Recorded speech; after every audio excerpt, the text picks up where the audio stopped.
నన్ను ఒంటరిని చేసి ఎక్కడో ఆ పద్మాసు ద్వీపంలో ఒంటరిని చేసి పడేశారు. ఆ ఒంటరితనంలో కూడా నా నిశ్చయత, నిబద్ధతను నేను కోల్పోలేదు. నీ ఒంటరితనంలో నువ్వు నిజాయితీగా బ్రతకగలవా? నలుగురు మధ్య బ్రతకడం కాదు గొప్ప సంగతి, ఎవడైనా బ్రతుకుతాడు. నలుగురు మధ్య ఎవరైనా నీతిమంతులే.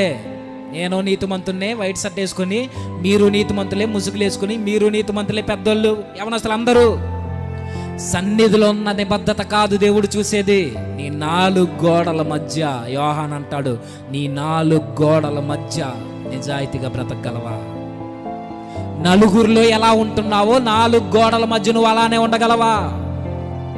నలుగురిలో ఎలా మాట్లాడుతున్నావో, ఏం చూస్తున్నావో 4 గోడల మధ్య మొబైల్ మీ చేతుల్లో ఉన్నప్పుడు యవనస్తులు అలానే ఉండగలవా? కంట్రోల్తో.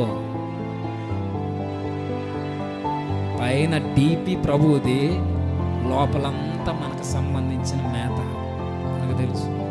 స్టేటస్ చూస్తేనేమో ప్రభు పాటలు, స్టేటస్లోనేమో ప్రభు వాక్యాలు, లోపల గూగుల్ హిస్టరీ చెక్ చేస్తేనేమో ఇంకంతకు మించి మాట్లాడలేను నేను. వాట్సాప్ డీపీలు, పైన వాల్ పేపర్లు ఏమో ప్రభువుకి సంబంధించిన గాయాలకు సంబంధించి పెట్టుకుంటాం, వాక్యాన్ని పెట్టుకుంటాం. వాట్సాప్ చాటింగ్లు చూస్తే మన బ్రతుకు బయటపడిపోదు.